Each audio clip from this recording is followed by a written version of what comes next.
প্রতিদিন ৪০০ ডিম দেয় বেল্লাল মৃধার খামারের কোয়েল পাখি। স্থানীয় বাজারে যার প্রতি হালি ১৪ টাকা দরে বিক্রি করেন তিনি। মোলটুসি ফুলটুসি সেই দোকানে আমরা ডিম দিয়ে থাকি ৩৫০ টাকা শত, অর্থাৎ ৩.৫ টাকা পিস, ১৪ টাকা হালি। আমরা ভালোই দাম পাই। এইচএসসি শেষ করে ৪ বছর আগে ৩০০ কোয়েল পাখি নিয়ে খামার শুরু করেছিলেন তরুণ উদ্যোক্তা বেল্লাল মৃধা। খামার শুরুর কিছুদিন পরেই বেল্লালের ১০০ থেকে ১৫০ কোয়েল মারা যায় শিয়ালের আক্রমণে। দুর্ঘটনাবশত আমার প্রায় ১০০ থেকে ১৫০ কোয়েল মারা যায় এক রাত্রি। মারা যাওয়ার কারণ হইল একটু বেড়ার এক জায়গা দিয়ে ফাঁক ছিল, ওখান থেকে শিয়ালে অনেকগুলো কোয়েল মেরে ফেলাইছে। স্যান্ডেলিনা সো, রূপচর্চায় আভিজাত্য। নতুন শুরু করা খামারের এতগুলো কোয়েল একসাথে মারা যাওয়ায় হতাশ হয়ে পড়েন তিনি। এলাকার অনেকেই তখন কোয়েল পালতে নিরুৎসাহিত করেন তাকে। তবে হতাশা কাটিয়ে আবার নতুন উদ্যমে শুরু করেন বেল্লাল। ওই সময় তো আমি হতাশ হয়ে যাই। বাড়ি থেকে এলাকার মানুষ বলে কোয়েল পাখি পালার দরকার নাই। আমি হাল ছেড়ে দেইনি। আমি চেষ্টা করেছি, এখানে যেহেতু ব্যর্থতা আছে এখানে সফলতাও আছে, এই জন্য আবারও আমি কোয়েল পাখি, আবারও ৩০০ কোয়েল পাখি আনি। সেখান থেকেই সফলতার শুরু বেল্লালের। নিয়মিত কোয়েলের ডিম ও কোয়েল বিক্রি করে নিজের পড়াশোনা ও সংসারের খরচ চালাতেন তিনি।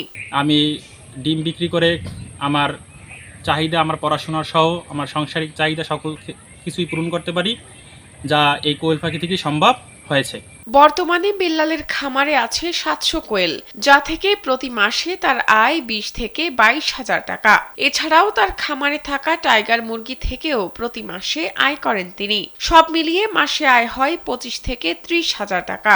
বর্তমানে ৭০০ বাচ্চা আছে, যা থেকে প্রতিদিন ৪০০ প্লাস ডিম আসে। শুধু কোয়েল পাখি দিয়ে আমার ২০,০০০ থেকে ২২,০০০ টাকা শুধু কোয়েল পাখি দিয়ে আসে। তাছাড়া আমার টাইগার মুরগি আছে, সেখান থেকে সব মিলিয়ে ২৫-৩০,০০০ টাকা আসে। বরিশালের বাকেরগঞ্জ উপজেলার কৃষ্ণকাঠি গ্রামের তরুণ উদ্যোক্তা মোহাম্মদ বেল্লাল মৃধা সফল হলেও রয়ে গেছে আফসোস।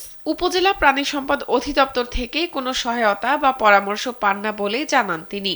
এছাড়া পাওয়া যায় না ভ্যাকসিনও।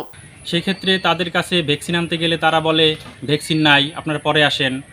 আবার আমি গোপন সূত্রে খবর পেয়েছি, ওখানে যে স্টাফ আছে সেই স্টাফরা ভ্যাকসিন আসার সাথে সাথেই নাকি এক একজনে ৫টা ৭টা করে নিয়ে যায়। আমরা কখনোই প্রাণী সম্পদ স্যারের কাছে আমি ফার্মির সময় গেছিলাম, তার দেখা পাই নাই। ২-৩ বার গেছিলাম, তার দেখা পাই নাই। সেক্ষেত্রে আমি আমার নাম্বারও দিয়ে আসছিলাম, আমারে তার যোগাযোগও করে নাই, আর আমার এখানে আসেও নাই। আর কোয়েল পাখি পালিয়ে ৪ বছর, সেক্ষেত্রে একবার ওই আয়সা স্যারে আমাদের দেখে নাই। তাছাড়া উপজেলা প্রাণী সম্পদ অধিদপ্তর থেকে কেউ পরিদর্শনে আসলে তাকে ভাড়ার টাকা দিতে হয় বলেও অভিযোগ করেন এই উদ্যোক্তা। স্যার আসলে তাদের ভাড়া টাকা, এখন একটা চলা হয়ে গেছে বাংলাদেশে যে ভাড়া টাকা না দেওয়াই লাগে। এরা সরকারি কর্মকর্তা আসলেই তাদের ভাড়া টাকা দেওয়া লাগে। এই জন্য অতটা সম্ভব তো আমাদের অর্থনৈতিকভাবে না, এই জন্য যাই না। উপজেলা প্রাণী সম্পদ অধিদপ্তর থেকে কোনো সহায়তা না পেলেও সফল বেল্লাল। তাকে দেখে এলাকার অন্যান্য তরুণরাও উদ্বুদ্ধ হচ্ছেন কোয়েল চাষে। বেল্লাল দীর্ঘদিন ধরে কোয়েল পাখি পাললে আজকে সে স্বাবলম্বী। আমি তার দেখা দেখি আমিও চাই একটা ফার্ম দেব কোয়েল পাখির। উপজেলা প্রাণী সম্পদ অধিদপ্তর থেকে সহায়তা পেলে আরো বড় পরিসরে খামার করতে চান বলে জানান বেল্লাল। শাহনাজ পারভীন, কালবেলা।